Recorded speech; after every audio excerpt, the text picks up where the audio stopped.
Welcome everybody to the first of our series.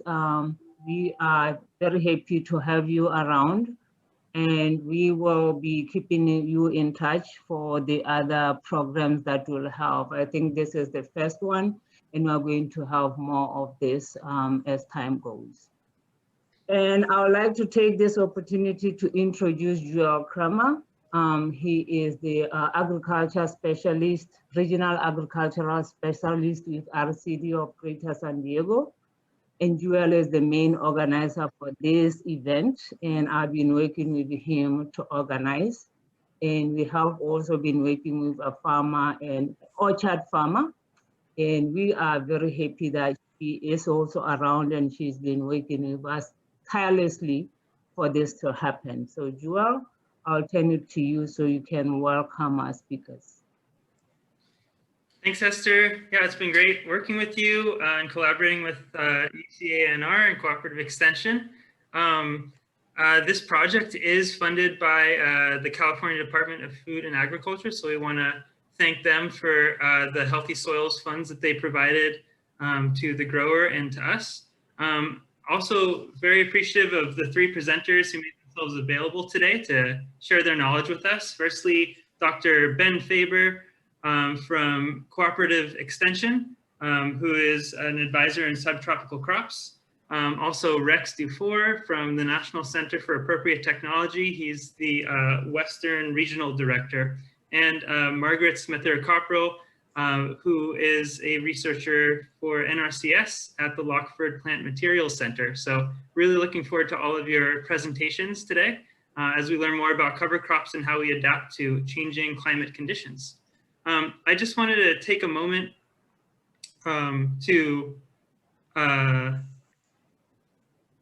share a little icebreaker poll to welcome everybody and see where everyone fits in here. So I'm going to throw a poll up and let's see what everyone's opinion is on question 1. And I know there's 3 questions here, but from the medley below, which is your favorite subtropical fruit? I know this will be a contentious issue.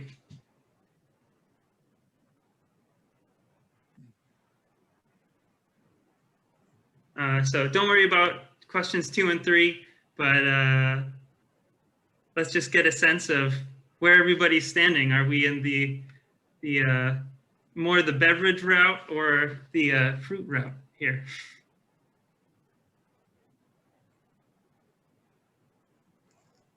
Oh, wow. I did not expect that. Mangoes are leaping to the top. And fortunately, climatic conditions may support that preference.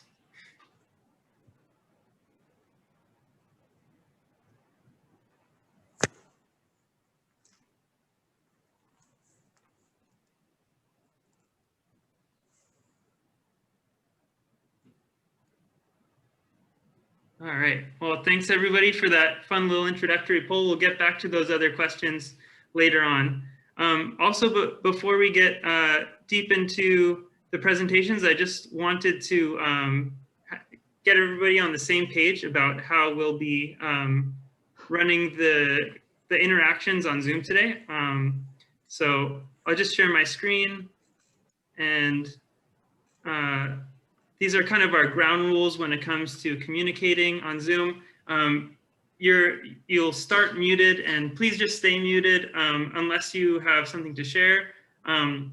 Also, if you could keep your video off, we like to maximize interaction, but just making sure that the bandwidth is as optimized as possible. So please keep your video off, but if you do have a question to ask later on during the discussion, we'd welcome you to turn your video back on. If you do have a question during the presentations, you can type it into the chat box. And later on, when we have the discussion, you can actually raise your hand or again, type it in the chat box. And Esther will be moderating the discussion. So she'll be watching the chat box and making sure that your questions get addressed. She'll either read your question on your behalf, or if you'd rather, she'll give you the floor so that you can ask it to the presenters. So the presentations will each last about 15 minutes. And then we'll have about 20 to 30 minutes afterwards to have general discussion about the content that was presented. And we'll finish off with a few notes from Esther and I about different funding opportunities in case you'd like to implement some of these conservation practices, as well as updates from our demonstration site in Escondido, where we've started to implement conservation crops, cover crops. So with that, I think I'll pass the baton off to Ben to start the presentation.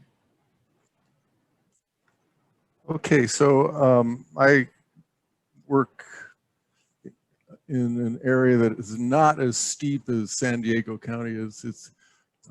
We plant avocados in much more refined conditions in Ventura and Santa Barbara and San Luis Obispo counties.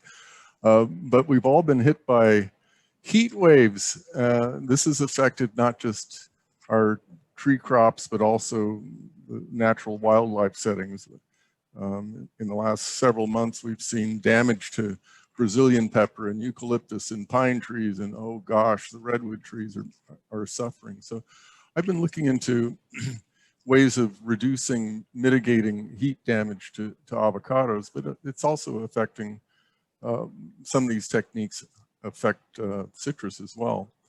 And so cover crops are part of this discussion, and hedgerows and windbreaks because of their contribution to the humidity and the evaporative cooling that can go on in an orchard.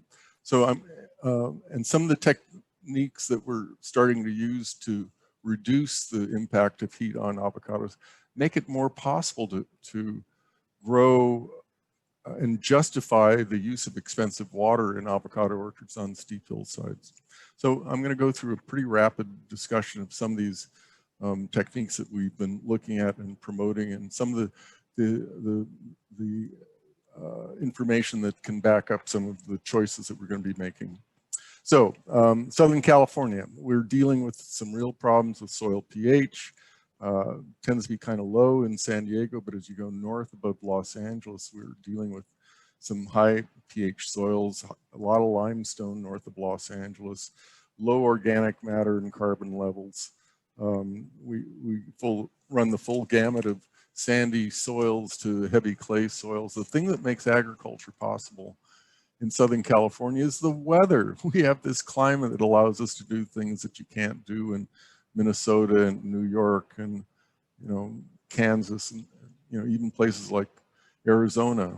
So the climate is really exceptional here, and we're dealing with high water prices, poor water quality, bad soils, labor shortages, and all sorts of other things that limit agriculture, but at least we've got the climate.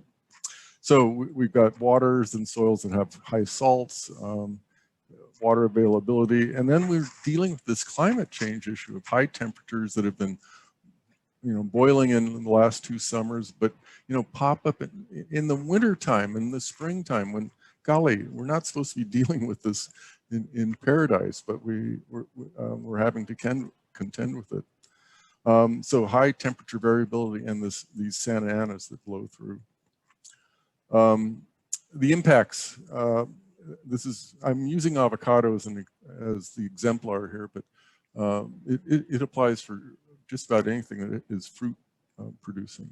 So the heat that comes in causes flowers to abort, it causes fruit drop, it reduces fruit size, it reduces yield, total yield. There's some real problems in just plant health and productivity. And the soils heat up, and that can lead to root death. So I'm having problems moving through.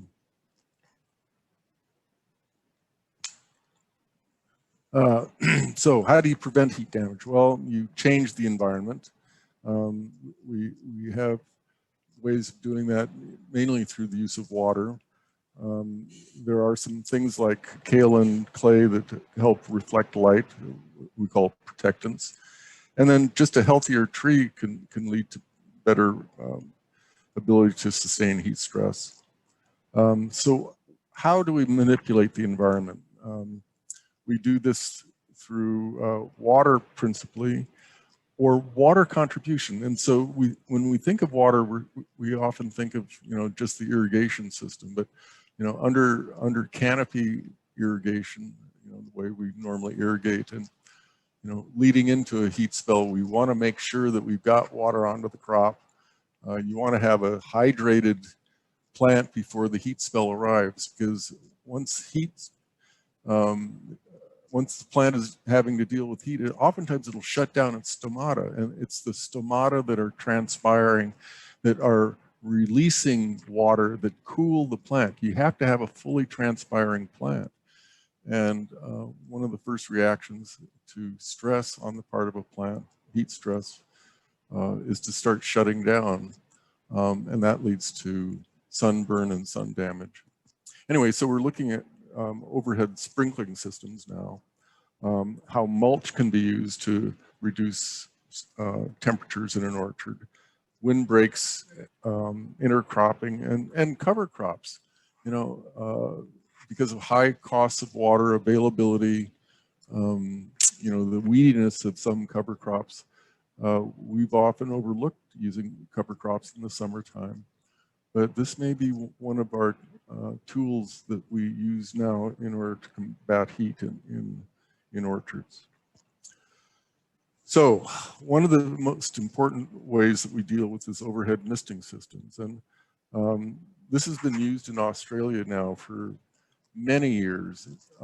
In California, overhead solid set systems were installed in orchards back in the 50s. And they went out of favor when low pressure irrigation micro sprinklers came into use. But they were installed primarily for frost control. Overhead sprinklers, by putting out water during a cold spell, can improve frost tolerance. But now we're starting to look at these as putting water out to create evaporative cooling that can improve heat tolerance in trees. We've looked at different sprinkler sizes. We know that getting good coverage is important.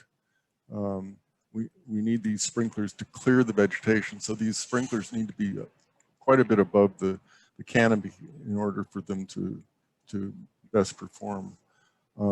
They need to be turned on at the right time. Typically now we have some of these systems designed so that they'll turn on at a certain temperature and with a forecast of higher temperatures. One of the problems is that these systems often require large volumes of water, such that you might need to have a reservoir to supply the system throughout the heat spell, or have access to district water that can supply water throughout the heat spell.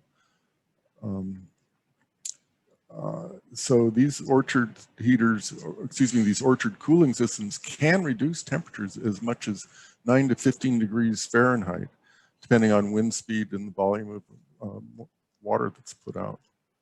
So here's an example of a system that's been used in Australia. These are overhead sprinklers.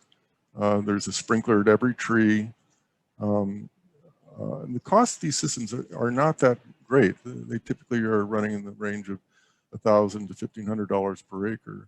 And if you figure that they're going to last at least 10 years, the amortization rate, it makes them so that they are relatively inexpensive. And especially inexpensive compared to the value of the crop that you're protecting. You're looking at $15,000 to $20,000 worth of fruit out there, and so $150 worth of sprinkler system is not all that expensive. Here's an example of sprinklers that were run during a heat spell, and you can see the temperature ranges that are occurring. And the need to keep these systems running for a certain period of time. Okay, mulch itself can also help reduce temperatures. This is reducing the solar radiation that hits the soil. So it's going to reduce temperature rise.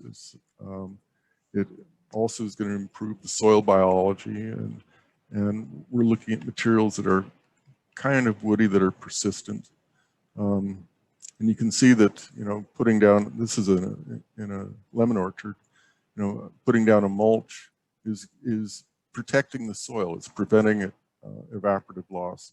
So mulches do two things. They reduce evaporative loss, but they also actually reduce temperature by reducing solar radiation that reaches the soil. And on flat ground, it's fairly easy to put mulch out. When you're dealing with avocados, you know, it can get kind of expensive going up on slopes. But if you're using a woodier mulch, as this is, you know, these mulches can persist for 1 to 3 years. And oftentimes, you know, avocados are self-mulching, and they'll start putting out their own mulch to protect the ground and reduce temperatures. So part of the deal is of reducing this incident radiation on soils is that, you know, either with a cover crop or with mulches, is that it reduces soil temperatures, which in turn reduces the air temperatures. And in reducing soil temperatures, it prevents the soil heating up and killing roots, which can lead to, you know, plant health issues. You know, and you know, this can be a problem when you're in an area that's prone to frost. You know, both mulches and cover crops reduce temperatures in heat periods, but they also reduce temperatures in cold periods, so that they can accentuate frost damage. We're seeing fewer days of frost. It was not unusual in Ventura, in the Santa Paula area, to have 15 days when the smudge pots and wind machines were running, and now we barely run much more than 3 to 5 days, 3 to 5 nights. So climate change is real. One of the impacts of temperature is that it reduces pollen viability. So in turn, it's going to reduce crop yield. So we really do need to start looking more closely at how we manage temperatures in orchards. Inter-row cropping, you know, you can grow something to sell. In some cases, people are growing hay, a spring crop. I've seen people growing sweet peas that they harvest. So you can be creative in these cover crops that you plant. Hedgerows are very similar we're seeing a lot of hedgerows that have been removed over the years, but so many people are putting them back in because they in turn do contribute evaporative cooling to an orchard, which is important. So here's an example of intercropping where sweet peas were used as a cover crop, and you know, they're using mulch at the same time. We've been looking at gardens, cover cropping used as pollination gardens as well. This is to improve fruit set in avocados, and you know, you're getting this temperature effect as well. So we have not looked so closely at kaolin as a protectant. Much more work has been done in the Central Valley using it on stone fruits, and it can be very significant at improving trees' resistance to heat and sunburn. But just pruning trees and reducing them and whitewashing is going to reduce water use in an orchard and improve survivability of trees in a heat spell. A healthy tree is going to be better able to resist the stresses and a healthy root system, and so a lot of orchards are more damaged by not just heat but also frost damage by poor nutrition. So, you know, keeping a healthy orchard is always going to be better able to resist heat spells. So in summary, protecting avocados from heat events starts with optimum tree health and laying the orchard out and laying out a good irrigation system that is maintained and is evaluated on a frequent basis so that it puts out the amount of water that's expected by the grower. Using an irrigation system strategically, irrigating prior to a heat spell, hydrating the tree and then irrigating through the heat spell is effective, but overhead misting systems are very effective. Mulching tree berms, using cover cropping, and using protectants like kaolin are all very helpful in reducing heat stress in orchards. So with that, I am going to turn it over to the next speaker. Thank you.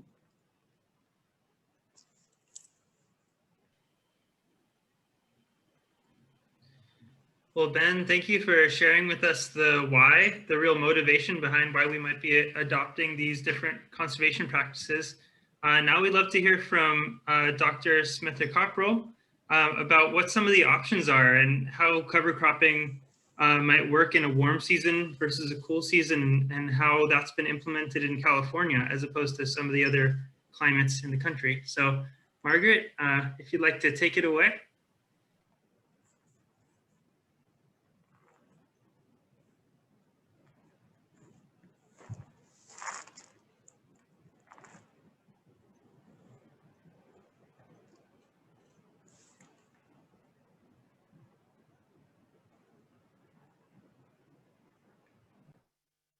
Margaret, you are on mute.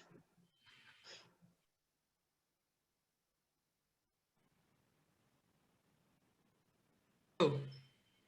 Margaret, you are on mute.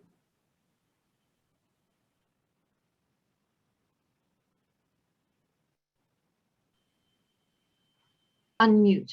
Okay, sorry guys, I've been talking away and you couldn't hear me. I'm delighted to be asked to speak to this. And I have to say that the work that we've been doing on warm season cover crops that I'll be sharing with you, I kind of think is a little bit out there. You know, I know of a couple of producers in our area who are using warm season cover crops. Most people are not. So, but we've had studies at the PMC and they've been really amazingly successful with a very small amount of irrigation. So this picture that I'm showing you here, and I'm hoping you can see my cursor. So we have, it's from last year's warm season cover crop, and this would have been about 60 days after planting. And we've just planted individual plots of different species. This is black-seeded sunflower. Behind there'll be a cowpea cultivar. Behind that, Sesbania. And then over here, probably Sudan grass, although we were growing millets as well, and you can't really tell the difference. So, pretty cool. I wanted to share with you where we are, because this is, it's important that you know how far we are. So I'm part of the Natural Resources Conservation Service. I'm actually manager of the Lockeford Plant Materials Center, and our center is right here in Lockeford in the middle of the Central Valley. It's about an hour south of Sacramento, where Rex works. So we are actually responsible for the Mediterranean climate area of California, which is kind of large. We just aren't responsible for the desert, but we are for your area down to San Diego along the coast. So of course, that's a lot of different crops, so many commodities, so much complexity, but the amount of cover cropping grown is really small. They estimate around 5%. And when I really dislike bare ground, and I see it under trees, and it's like, oh, why do we have this bare ground? So over the past 10 years, the Plant Materials Center's emphasis has been really on testing cover crop cultivars for adaptation to California. most of the work has been on cool season crops, and we have publications on our website that anybody can look at, but also this warm season work. So this slide is one of our replicated study, and we've been looking at grasses, legumes, and forbs really just to see, and generally they're very drought tolerant. We grow them at the Plant Materials Center with about less than 3 inches total irrigation water applied, which to me is just astonishing. Of course, they have to be planted in the spring or in the summer when soil temperatures are warm enough so you get rapid growth. And then winter kill will, you know, when it frosts, they'll die. They slow down in the fall when temperatures get cooler, and if you get a frost, that's it, which is good. And that's how I got into this in the first place. A colleague was explaining one of the problems in California, in our area. A lot of the people who grow row crops don't want to put in cover crops because they think they won't be able to get in the spring. In case we have a late wet spring, they won't be able to prepare the ground, and so they don't plant them. And you know, some cool season cover crops like vetches and so on don't really even start growing till late in the spring. So that was a reason. Another reason was they don't, if we're not irrigating, which is often the case here, they don't even germinate till after you get the first rains. That can be really late. And then also there's no cover when the fall rains do come, so you may get erosion. So we thought, well, let's try and see if we can plant warm season cover crops different times. The first study that we did was every 2 weeks starting in August through October, and we just looked at how well they grew. It wasn't a replicated study, and this is a case study, and I've given this to Joel so everybody can have this information. But it was really interesting. We tried Sudan grass, I think, and a millet and cowpeas. So then after that, we thought, well, let's try proper study, like as I showed you in the previous slide. And this case study is maturation dates. So this was just for 1 or 2 years. And when we talk about maturation, that's time to 50% bloom, which is typically when the maximum amount of nitrogen is in the above ground biomass. So that's when we count as maturity, and there were huge differences between the cultivars. So you guys should have a copy of that as well. I want to run through a little bit the different species that we've tried. Grasses, of course, have fibrous roots, and so they're great for reducing erosion and getting water down into the soil. They can really build soils quickly. They scavenge nitrogen, so that reduces erosion. They would also, as the previous speaker said, keep things cooler, increase nutrient cycling, and they're good for weed suppression. So this first one here is Sudan grass. Now, you may be familiar, people grow Sudan grass a lot in the Central Valley for forage. We're not really nuts about it at the PMC as a cover crop because it gets so damn big. And it needs a little more water than some of the other ones. It can have allelopathic effects. Oh, I went on to the next page. Proso millet is really drought tolerant, amazingly drought tolerant, and also it will it suppresses weeds very well and scavenges nutrients. Right now we have a study at the Plant Materials Center. We're looking at 8 different millet species and cultivars. So we'll know more about it, but certainly did very well. And then the one in the bottom is teff, which is native to Ethiopia, and it's a beautiful grass. It grows 2 or 3 feet high, but has tiny seeds, so it's tricky to plant. And it makes wonderful hay. It's great hay for horses as well. And the residue decomposes quickly. It has fairly high levels of nitrogen. Legumes, of course, people that interested in legumes because they fix nitrogen. so that will reduce your fertilization you need to add. They also have other benefits, like there's a big taproot, so that can help with compaction, water infiltration. Depending on the species, they may host pollinators and beneficial insects. There are some that will suppress weeds and pests, but it depends species by species. Cowpea is one of our favorites. There's a lot of different cultivars. They're very drought tolerant. Don't grow that big, 2 or 3 feet tall, and because there's a lot of nitrogen, they'll break down quickly. The next one is sun hemp. This is a little less drought tolerant, grows bigger, 4 to 8 feet tall, but again, takes a lot of nitrogen, 100 to 150 pounds per acre, which is good. It suppresses root knot nematode, and I know they grow this a lot in Florida in rotation with tomatoes. But you need to terminate when it's about 3 feet tall because it can get kind of woody. And a couple more legume species that we've grown. Both of these are native. Sesbania, which grows very tall, fixes a fair amount of nitrogen. It's very drought tolerant, but it gets woody really quickly. You need to terminate at 60 days. And to the right is tepary bean.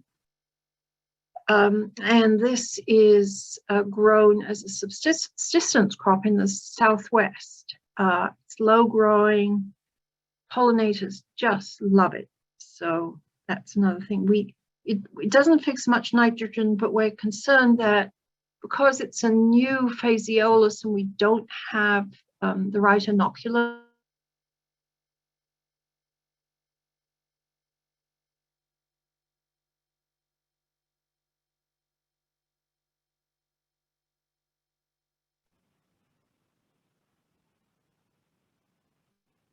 buckwheat, which is really a fast, quick cover crop, 45 days, and it allows phosphorus and so on to come up into the soil. But you need to terminate because otherwise you're going to get seeds and then it will keep on growing, although I have to say it's not much of a problem. Okay, this is California cover crop selection chart. This is actually a document on our website, and it was designed, we stole the idea from ARS, but it didn't really work for California. So this has been designed for cover crops we have grown in California and we're very comfortable will grow here. So the way it works, there's cool season to the left, warm season to the right, grasses, forbs, and legumes are in the middle. And you can see the warm season, there are fewer there. Actually, I need to revise this because it doesn't have Sesbania, and we found that chickpea didn't work that well for us. But this is the thing with cover crops; it's always a work in progress, and you're trying to find out new things. That booklet on the website, after that first page with the periodic table of the cover crops, we have a separate page for each cover crop, and this has just basic information, how high they're likely to grow, if it's drought tolerant or not, how much seed you need to plant it, what biomass can you expect. We tried to put in all this stuff that would be really helpful when people are selecting a cover crop, because I've had people come to me and say, well, I want nitrogen, I want a lot of nitrogen, and then you suggest something that's masses of nitrogen and a lot of biomass, and they are like, no, I wanted something, knee high. That's not what they wanted, which is hard to do if you don't have much biomass, but still, it's figuring out what people want. So this, I'm going to talk a tiny bit more about our study that we've done for 4 years. We're just in the process of reviewing a paper that we have done, comparing the adaptation of the cover crops that we've seen where we are to where, and how they do. And so it's specific to California. We do a lot of evaluations. We do germination and field emergence, canopy cover, the disease and insect resistance. We take photos. And we time 50% bloom because that's the maturation rate. We measure the height. We take above ground biomass, small plots, 1 foot per plot. But you know, if you've got Sudan grass or some of these sun hemps, they're quite a lot of biomass. And we find total nitrogen content, and we try and do moisture. I wanted to include this photo on the right. It's actually one of our fails. Right at the beginning, we had a planter misfunction, and one of our plots.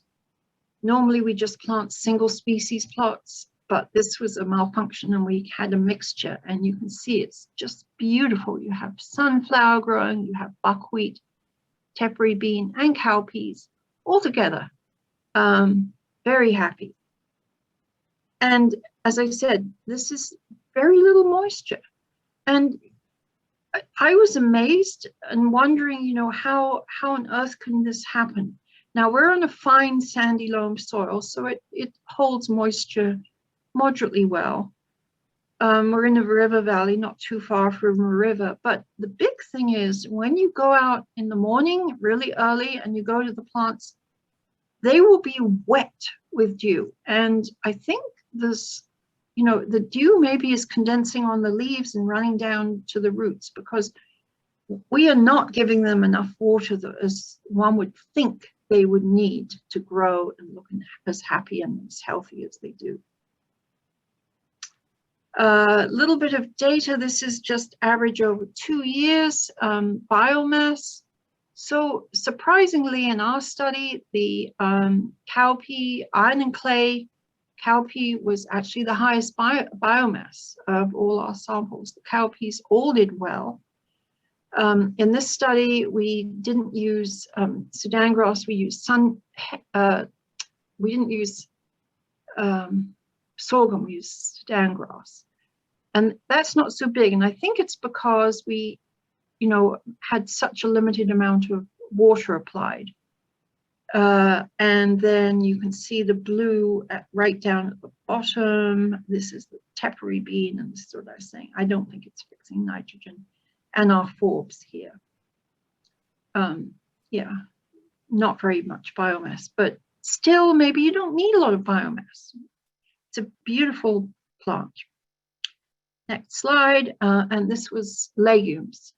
And so you are adding a substantial amount of nitrogen to your system with the cowpeas, you know, 250 pounds, and maybe you would assume you would get 100 pounds. And what's this one over here? I think this is Hempsesbania, also doing really well. Big differences between the cowpeas, and we have the tepary bean down at the bottom, along with the forbs. So I hope I've timed this right for my 15 minutes. I have some suggestions. I wanted to include this photo. It's a field day we held at the Plant Materials Center in March. So it's cool season cover crops. And one of the things when I started at the Plant Materials Center, and I would go to growers meetings and people would say, oh, well, you know, it might work in North Dakota, it's not going to work here. And I got in touch with seed companies and actually planted initially just single plots. And this is back 10 years ago, and we're still planting single species plots now, about 40 or 50 different things. And it's not replicated, but it's good because you get to see what works where you are. And it actually varies from year to year. So it gives you a really good feel of what you can and try and grow out more. So I really recommend that when you're starting. You know, you don't want to put a big investment in, but a packet of seeds and planting it and seeing how it does. You learn a lot. And the reputable seed companies are very helpful. We have a document on our website with the companies. I think I've shared that with you. And just continue to look into it. I was really interested in the previous part about growing sweet peas. Well, what a great idea. And then don't get disheartened because there's a big learning curve for any new skill, and you don't success with cover crops is based on experience. And this is my final slide. So please visit our website. We have a number of documents there. I've given some to Joel to share with you, but there's more on our website, and you can look up and see what we've done. And also, of course, contact me with questions. Thank you. Margaret, thanks so much for sharing your research. And I think if any of you are curious about some of those crop types or seed availability, I've shared those links in the chat, and we'll also follow up with some documents after the meeting. We'll pass the baton now over to Rex. Rex, it'd be wonderful to hear from you what your kind of tips and tricks are with cover crops considerations, and what it looks like when somebody's been implementing this a few years in a row. So thank you, Rex. Great, thank you. Share this and then go down here. Okay, see the first slide, I assume. I'm going to keep my video off just so this uploads a little bit faster. My name is Rex Dufour. I work for the National Center for Appropriate Technology, known as NCAT. It's a 501c3 nonprofit. We manage something called the ATRA project. It's a very useful informational resource for farmers. We also manage a couple toll-free lines, so you can talk to a live person about any question you have related to organic or sustainable production of or marketing of crops or livestock. So that's my commercial. The ATRA website is here under my contact information. So I just wanted to show this slide.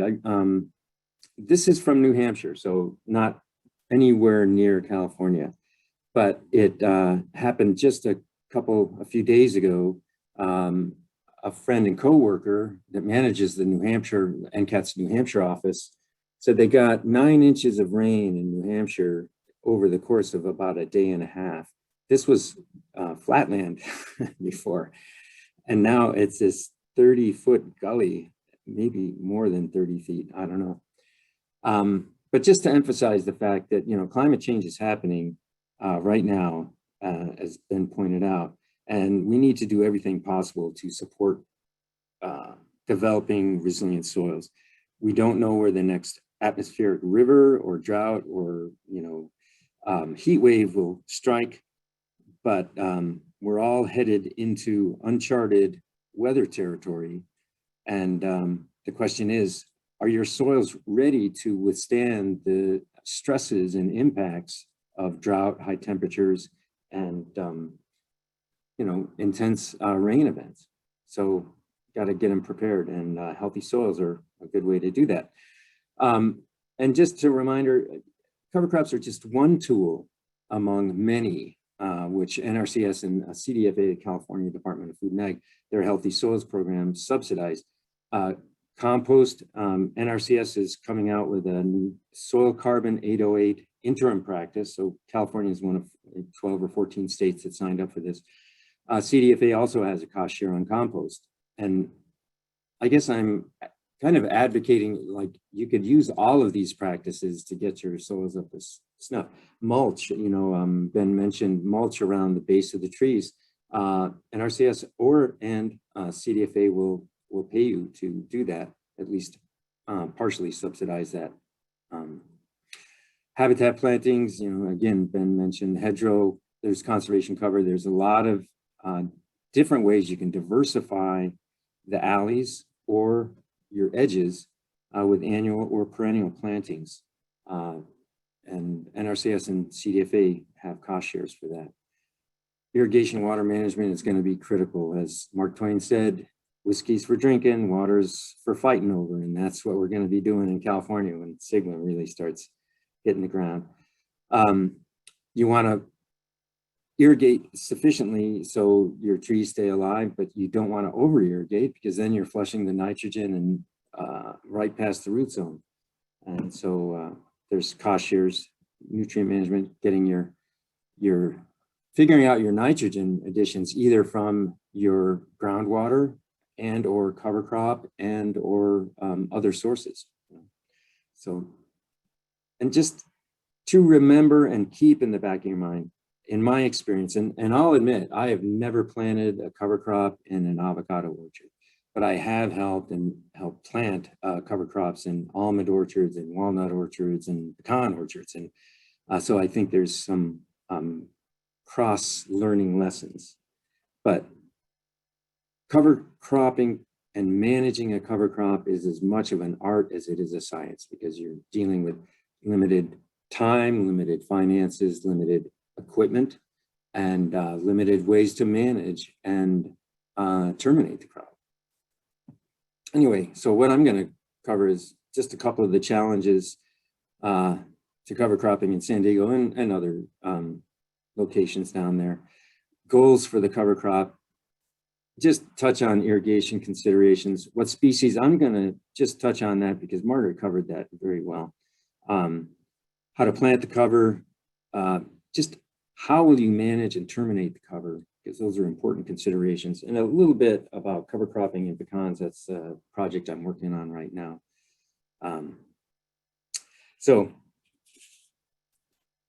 some challenges. Well, clearly, you know, it's hilly terrain, which is pretty unfriendly to how folks generally up here in the Sacramento Valley plant cover crops using seed drills or, you know, broadcast or no-till seed drills are increasingly being used because people are wanting to maintain a mulch. Flail mowers, also heavy equipment, probably don't do very well going up and down these steep hillsides. Ring rollers and roller crimpers in order to, you know, manage the mid-season cover crop. Those are maybe not very usable on these steep hillsides. I had talked with Joel briefly yesterday about some of the problems he's having. I'll mention just if you're on steep hillsides, you may have to go to broadcast because you can't get a seed drill down this hillside, I don't think. Maybe you can, I don't know. And you have expensive water. Probably San Diego County, I think, probably has the most expensive water in the whole country. So gotta watch the water and manage it, and manage your expectations too. So what do you want from your multifunctional cover crop? Well, you know, erosion control, the slide I showed earlier. And, you know, I think we don't know. I think generally the rains in San Diego probably historically have been rather, you know, more gentle than like downpours. That's, you know, in this case, past is not prologue. You want to have erosion control either through mulch or cover crops or something on, especially on these newly planted orchards and hillsides. Habitat and pest management, you can design your cover crop to provide nectar and pollen resources for beneficials and parasitic wasps and beneficial bees. You know, nutrients, they provide a lot of nutrients and micronutrients, or they help the microbiome, help the plant access micronutrients from the soil.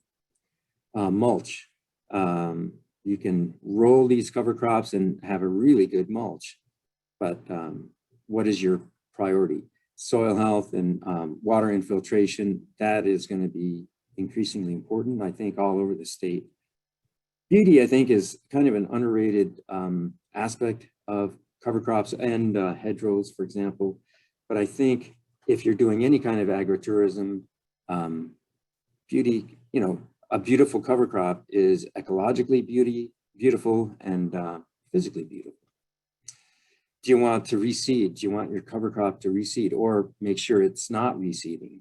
I've seen it go both ways, and having something like a small grain cover crop reseed and then become a weed, you don't want to do that.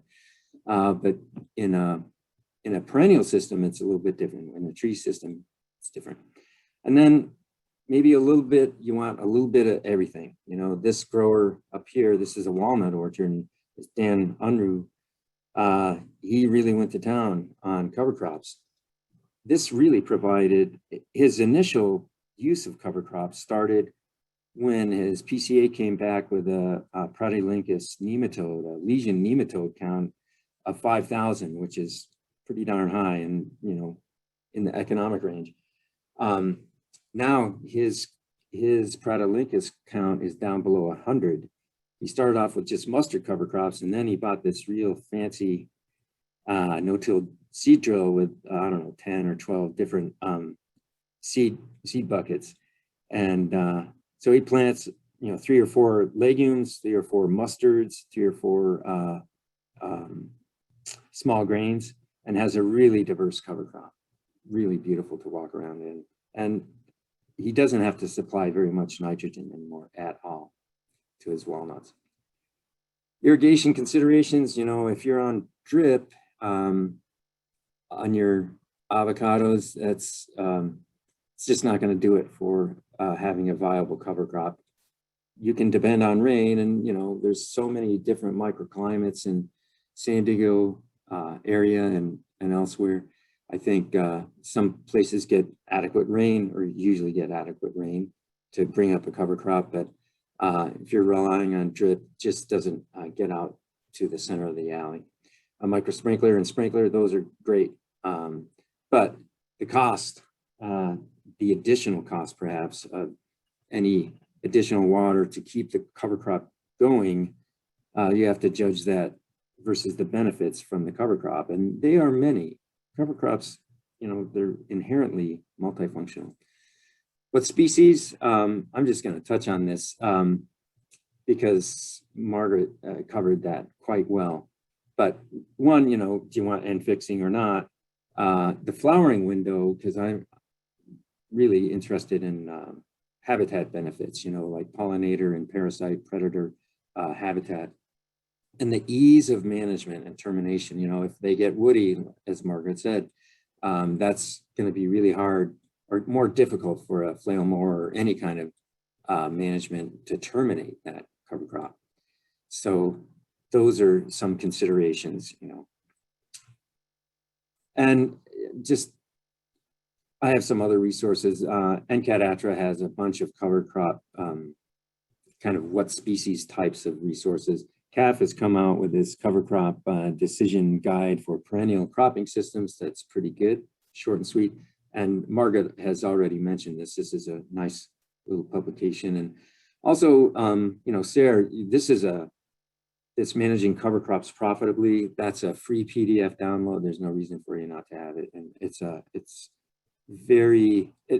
it provides a lot of information about a lot of different cover crops. And I think it's undergoing a 4th edition now. This is the 3rd edition here. So planting considerations. This picture shows broadcast planter that we helped, and this goes back to equipment limitations. You know, like this almond grower had a fertilizer spreader, but he didn't have a seed drill, and so we said, okay, well, we'll go with that. But you have to calibrate these any seed drill or these kinds of fertilizer spreaders. We had to calibrate it. But you see in the foreground of that picture, the seeds are just sitting on top of the soil. And I encourage anybody that uses broadcast seeding to go back with a tractor, if you can, or an ATV that's dragging a chain behind it, or some tires or something, just to rough up the soil, increase the seed soil contact, because right there is a kind of a bird seed or a bird buffet. You know, they'll come down and eat half of those seeds before they can even germinate. Also, if you're a cover crop rookie, I suggest keeping it simple. You might want to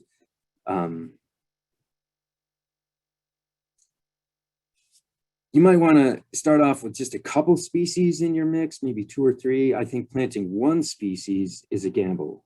2 species from different families provides what I call germination insurance, because every season is different these days. Well, in the past too. There are reports of very interesting and synergistic things that begin happening when you have a mix of 8 species or more in your cover crop. The diversity of root exudates that exists supports the microbial population and really kicks off the soil biology into high gear. Other considerations: seed size and seed cost. You don't want to you want to the larger seeds, especially, you got to get them into the ground because they don't do all that well in just germinating on top of the on top of the soil. And one of the resources I recommend, Cover Crops for Vegetable Systems, has a nice table in the front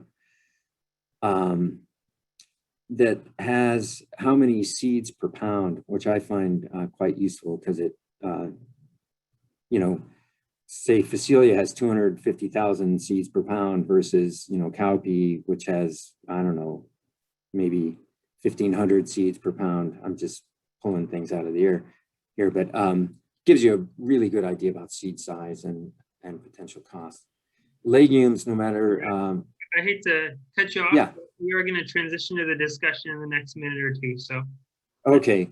Okay. Well, I gotta hurry. Inoculate the legumes. If you broadcast, increase the seeding rate. Management and termination, you know, you have to figure out how are you going to terminate. If you need to get into your orchard and you planted a tall cover crop or there was a lot of rain, there's going to be a lot of vegetative matter. How are you going to manage that vegetative matter, and is it going to interfere with your harvest or other operations? Mowing will impact beneficial populations. You want to figure out when is the most nitrogen, or if you're looking for seed set or most biomass, you got to kind of figure that out. And grazing, it's a great option. There's food safety considerations, but also there's, it's a whole nother ag operation.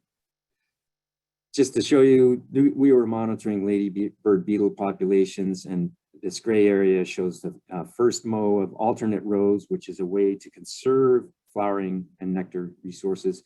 And after the second mow, the populations just plummeted. So mowing does have an impact on those.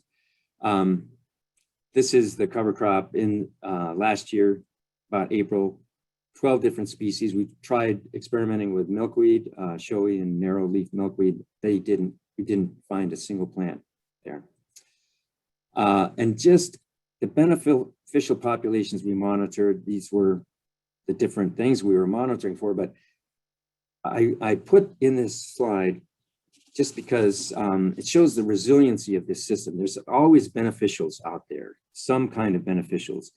And this is going on above the ground, below the ground. The root exudates of all these cover crop species are providing a similar service. They support beneficial microbes that prevent nematodes and pathogenic microbes from creating problems. And so it's supporting plant health. Just a few very quick conclusions. You know, you won't know if your cover crop is working for your system until you try them for a few years. Don't give up if you don't get it right the first time. You know, 2 to 3 years is a minimum, I think. And like I said, NRCS and CDFA have cost share for these. Cover crops are multifunctional, but cover crop mixes can be customized to address your priorities as a grower. And then being observant, willing to experiment are important to successfully implement cover crops in your system. And here's some cover crop resources. I think Joel is gonna put these in the chat. And here's some more cover crop resources. And I hope I finished at least at 16 minutes.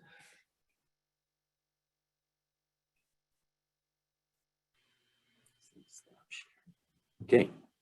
Well, Rex, thanks so much. It's really nice to hear some of those caveats you had about how to kind of tune it to the site and how cover cropping is an art as much as it is a science. Esther, I'll pass it off to you as we enter the discussion. Yes, thank you so much. I have some few questions here from the chat, and I have some other few questions which were asked before the event. So I will read the questions that were dropped into the chat, but if you have any question, raise your hand and we will point to you when we have finished these questions that I'm reading. First question is from Randy. They're asking, have you looked at cover crops for salt amelioration on avocados? I think it goes for Ben, but I think everybody can answer. Oh, wow. No, I haven't. You know, one of the things that cover crops do is that they improve infiltration and water penetration. So salts accumulate and we deal with them through leaching. So if you improve leaching, it's going to, you know, improve salt management. You know, the key here is also that the cover crop is going to use water. So if it's competing for water and removing the liquid fraction and leaving salt behind, it could easily leave behind more salt. So I don't know. And I don't know any literature that's looked into it either. I've looked at it. I haven't seen anything. Anybody from the panel who wants to answer? Otherwise, I will go to the next question. The next question is from Belinda, and she's asking, she's telling, I think this was to Rex. She says, I've seen the picture, cover crops only grow in the middle of the rows, but not around trees. How do you keep the weeds out of the area around the trees? That's a very good question. And, you know, growers vary. Some growers want the cover crop to get closer to the trees. The growers I've seen use a combination of either flaming or herbicides. Herbicides are the easiest way. And then hand hoeing too. Because you don't want, and most of the growers around here use either drip or micro sprinkler or sprinklers, but it's the micro sprinklers that are, that if the weeds get too tall, they're not going to distribute the water very well.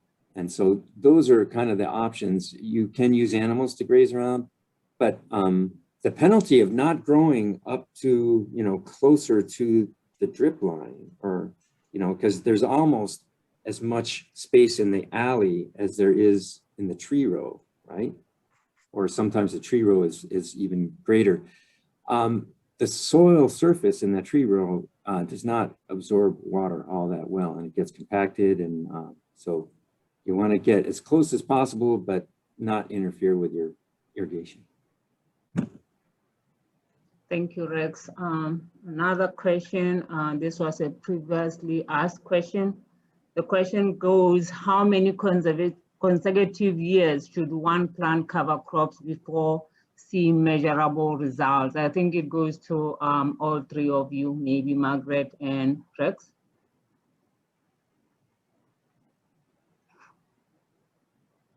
Go ahead, Margaret. In the wrong place. Sorry, trying to unmute myself.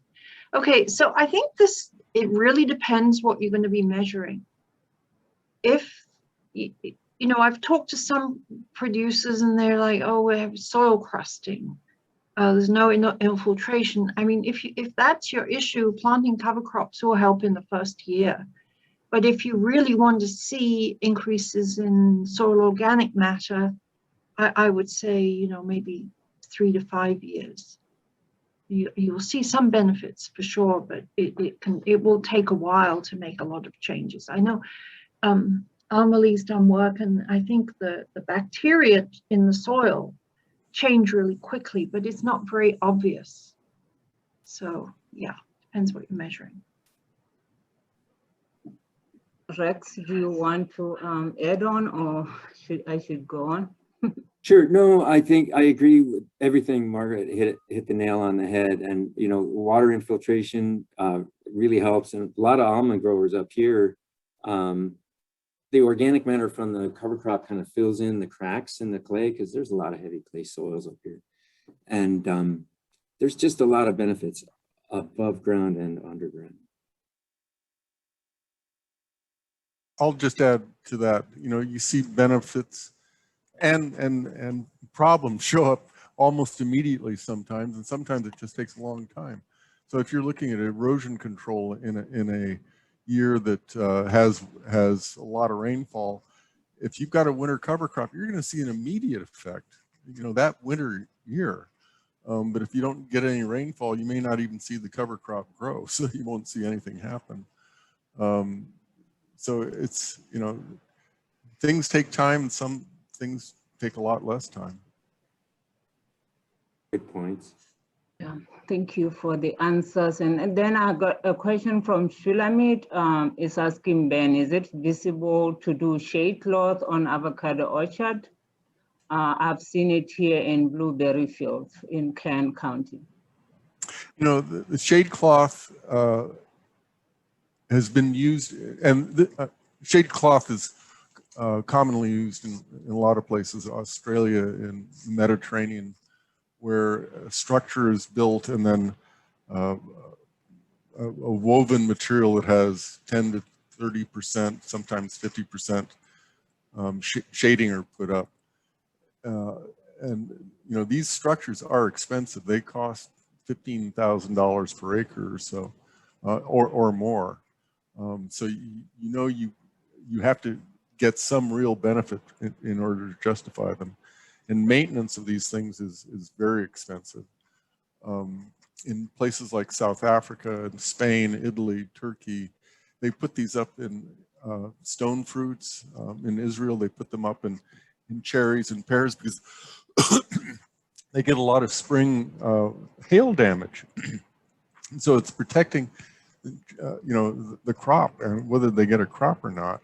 And then they get the added benefit of shading during the heat periods.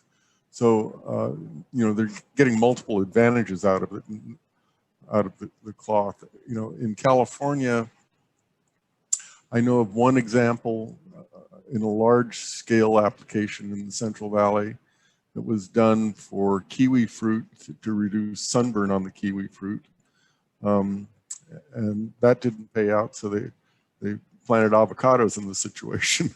and so they had the structure there already, so they were using it. And I'm not sure how that's worked out. So it's a very expensive approach. And so if you're looking just at temperature control, misting is a much cheaper way to go if you have the water. Yeah, thank you, Ben. Another question I have is what? I wanted to follow up on Ben's comment. Ben, would the maintenance costs be less if you were using the gem variety, which doesn't grow as tall as quickly? Gem is a relatively new variety of avocado. It grows upright. It's very productive. It has a slow growth because it is so productive. It puts all of its energy into producing fruit. It's planted at a higher density. So in theory, you can be productive and pay off your mortgage and debts a lot sooner. But it's the actual water use, is a function of how much leaf area is out there. And so you're planting it closer. And so that close spacing means that you're going to be using maximum amount of water sooner than you would at a wider spacing. So, if you use that kind of principle, I'm using this amount of water. I have this amount of water allocated, and I'm only going to plant this amount of area. You could, yes, plant a smaller area to a shade cloth area, and you could plant them. You could make the structure not so high. A lot of these structures are 15 or 20 feet tall.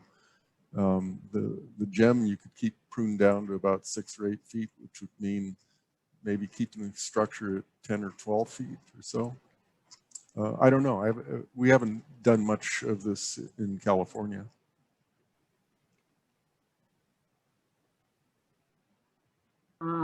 Joel, are you okay now? Should I continue some of the questions? I think I have about 2.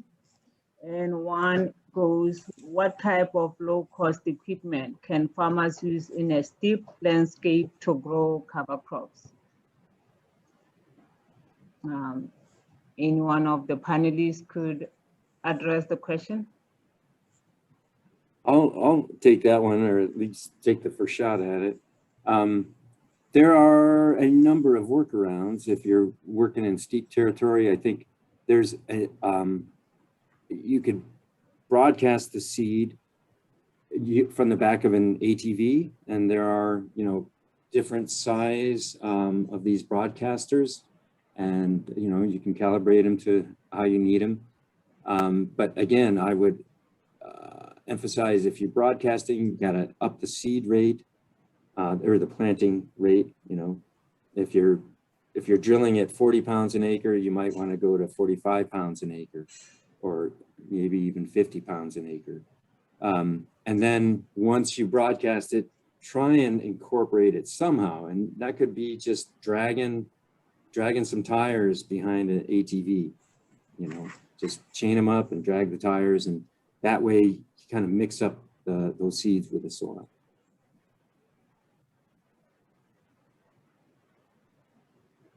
Yeah, you know, if you can get an ATV in there, you can do a lot of work. We have used chain link fence, short lengths of chain link fence to rough up soil surface, and we did some cover crop trials with barley many years ago on avocado ground, barley and mustard. And we had to seed 3 times, and finally we found it, and we were not roughing up the surface. And we finally found these holes where the ground squirrels had been collecting all the seed, these great caches of seed that we'd put out, you know, so laboriously, and the ground squirrels had picked up every single one of them. And then once we started chain link fencing the surface, you know, we got a good stand after that. Wow, interesting. Thank you, Rex and Ben. The other question is from Priya. Are there any suggested practices to improve fungal activity from cover crop usage? For example, row crops prefer bacterially dominated soil, while tree crops prefer fungal dominated soil. This is Margaret. I think you would want to increase your diversity as much as possible, and then also make sure that the plants that you were growing supported mycorrhizae. Now, I understand that brassicas do not, but you know, if you have a nematode problem, brassicas can be really helpful. So I would just say, you know, just a diverse mix, and a lot of you know, legumes really support really good mycorrhizal growth. But then again, you know, with having some cereals in there with their good fibrous roots is going to be helpful as well. So, and then of course, you know, it's just getting carbon into the soil. I mean, because that's how I think of it really. You know, the plants are like pumps. They're pumping carbon into the soil. It's not just the dead roots, it's root exudates, and that's food for everything else, including all the fungi. Yeah, I'd mention wood chips too. You could, you know, there's cost share for putting wood chip mulch down, and either at the base of the tree or even throwing it in the alley. You know, I mean, it's a good mulch, especially for new orchards. If you can't do anything else, you know, you want to protect the soil surface. So yeah, and if you're not disking, you tend to encourage more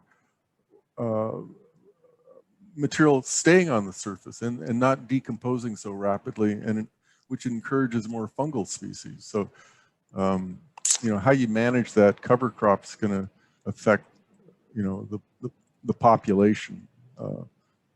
More fungi versus bacteria and so on.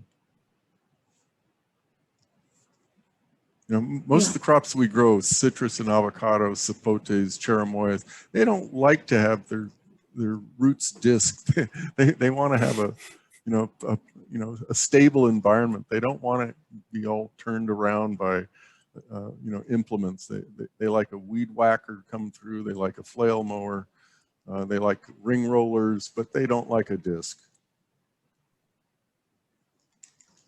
So other questions, and I think our time is up, but one more question is, so So in an avocado grove, you don't want the cover crop under the canopy, so it's a question.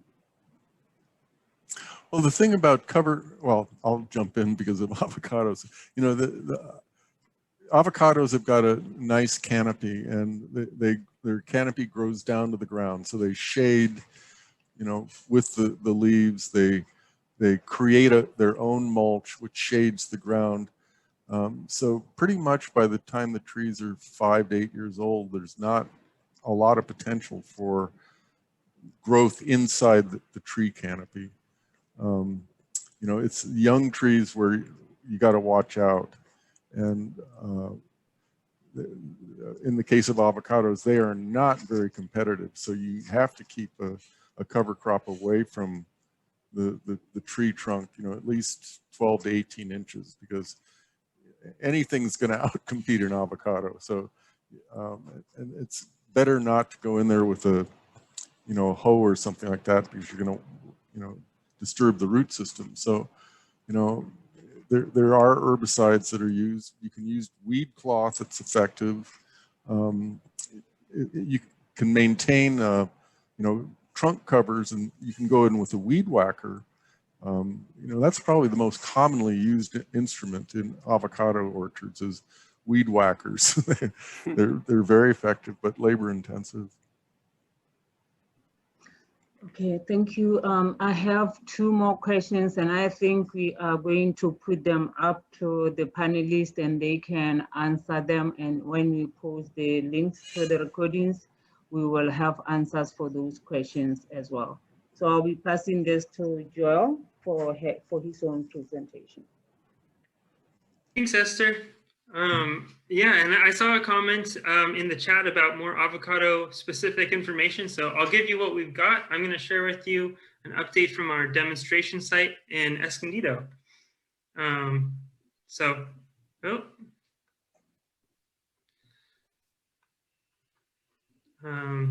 Just a couple of, I want to give you a little background about the site and then tell you about how we've designed the study and the cover cropping regime to deal with it.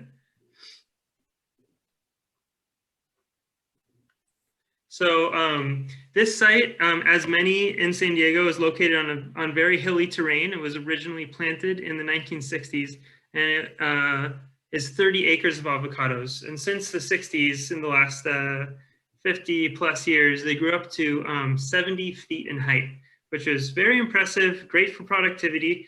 Not exactly ideal for harvest though, imagining getting up to that height to harvest those avocados. But the biggest issue with it was that it made it very susceptible to drought and heat waves. And when drought struck in the teens, it was difficult to water that orchard, especially given the increase in water rates, which made the orchard very susceptible to heat waves and wildfire. And so the new owner, who we're currently working with, transitioned that orchard to high density planting, also under organic, and their main focus was to do it with water conservation practices in mind, with the idea that in order to deal with those droughts and heat waves and to make it economically viable, water would be the limiting factor. So with funding from the Department of Food and Agriculture, we have designed a study here which addresses 3 main issues using 3 different types of cover crop mixes. You'll see on the upper right, that field 1 here. This area is the flattest zone, and we're thinking that it'll be ideal for nitrogen fixation to potentially grow other crops as well. So we're using a legume-focused seed mix in this area. In the center, we've got a pretty more established orchard, and so we're focusing more on pollination, flowering cover crops such as buckwheat that we're currently use. And then here at the bottom, you can't tell from this image, but it's extremely steep, in some areas higher than 30% grade. And so this is going to be our grass dominated area. So for a warm season cover crops, for our grass area, we're looking at teff that's currently that has been seeded already. In the middle, we have buckwheat, and then up here in our nitrogen fixing area, we're going to use cowpeas. And those cover crops will change for cool season, such as a focus on fava beans in the legume area, mustards in this central area, and triticale or rye on the slopes. And part of the study design, the reason each of these is split into 3 is because they're also receiving compost, and then there's a control site in each. So we'll be able to show the difference in the effectiveness of both having compost on the site with the cover crop or just having the cover crop on its own. And in each of these sites, we're monitoring the soil organic carbon. So we've taken baseline data for that, and over the next 3 years, 3 growing seasons, we'll be monitoring changes in soil organic carbon, as well as weighing the crop biomass from samples from each of these cover crops, and also producing cost benefit analysis at the end to answer some of your questions over the course of the study about, is it worth the extra water to grow these crops? And we expect that with the clay-rich soils that we find in these avocado growing regions of San Diego, and with these transitional orchards, it's really helpful to have these cover crops to increase the water infiltration and the water holding capacity. And we expect that will at least partially offset some of the increased costs of irrigating. Just a note on why we chose warm season cover crops, even though we're in San Diego. One of the reasons is that we realize that you'll really need to irrigate your cover crop whether or not it's warm or cool season in San Diego, because the rains come so unpredictably or infrequently that even if there's a total amount of rain that would support a cool season cover crop, you would still need to support it likely with irrigation to help it to germinate. I'll be talking about the funding opportunities for growers and ranchers in California or in San Diego County.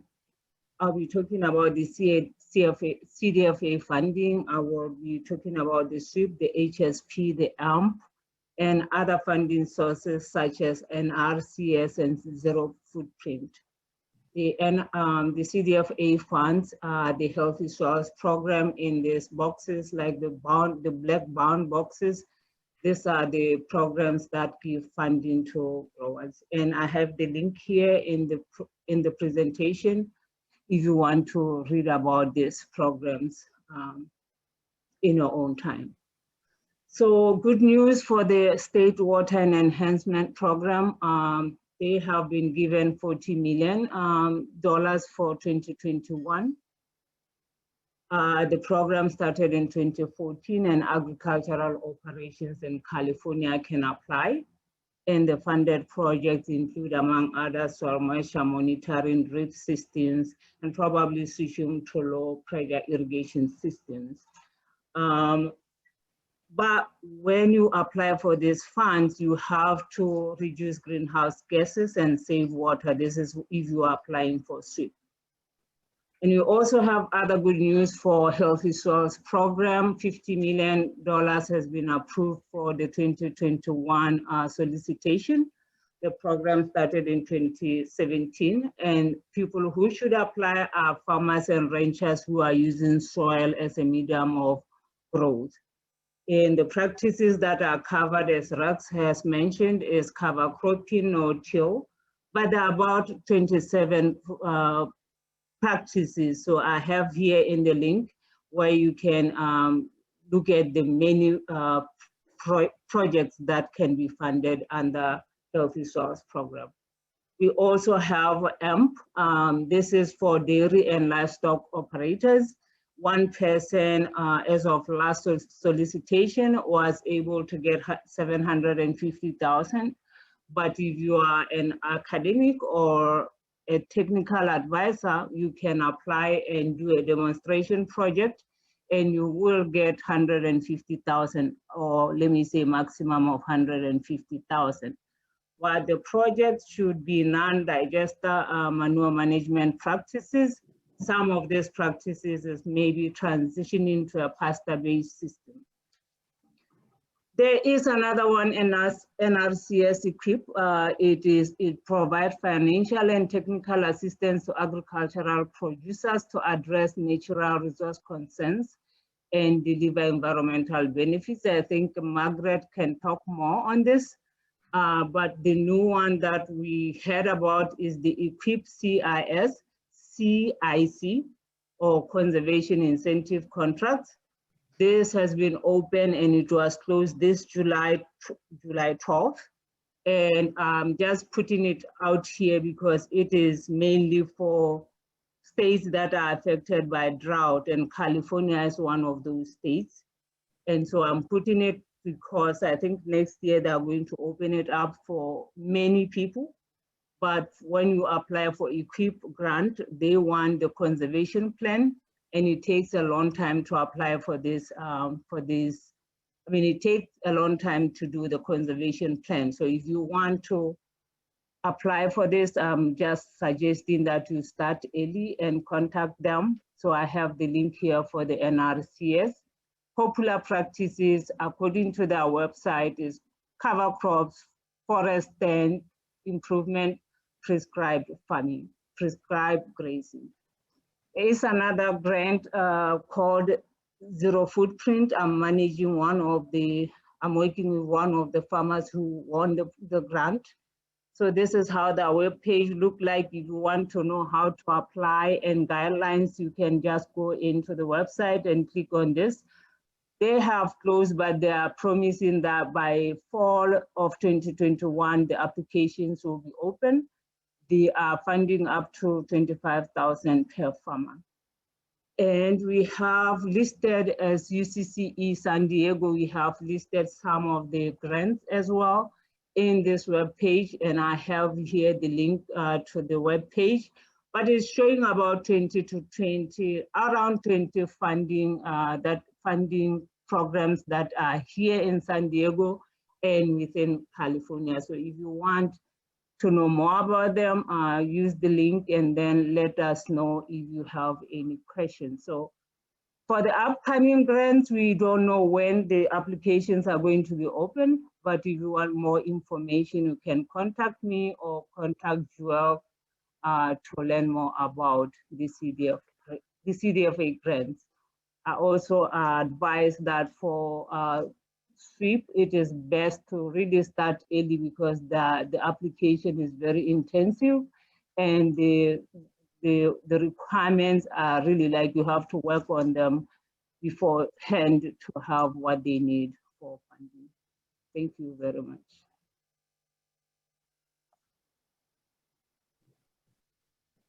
Joel?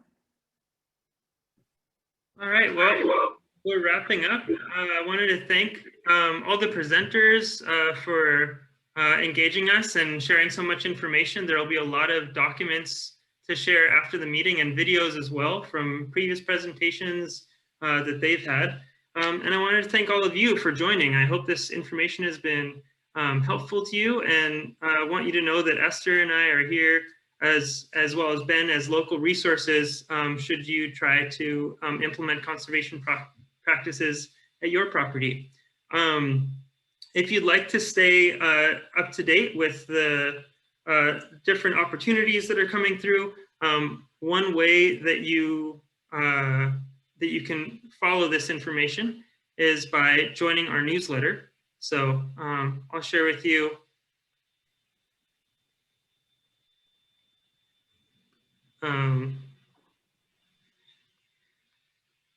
the link to subscribe to our newsletter. You can also access that from our page on the Resource Conservation District of Greater San Diego County webpage, the Carbon Farming Program page. And in that, we include articles about different topics each month, as well as funding opportunities and events like these topics. Some of those events that are coming up about conservation practices related to this project include annual field days at this demonstration site. So we hope to have you out at the orchard this winter, as well as continued virtual events to update you on different opportunities or research. And we look forward to sharing some of the data from our monitoring over the course of the next couple of years.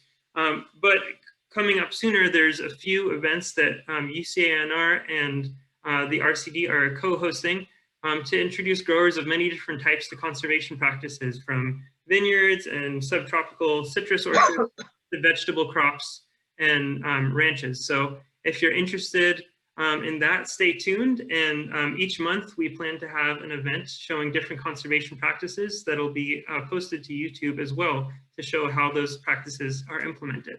So thank you once more for joining us. And I know there was a few questions we didn't get to, but we'll try to follow up individually after the meeting. Take care, everybody. Thank you. Really enjoyed it. Bye. Yeah, thank Thanks, you. Margaret. Yeah, I learned a bunch.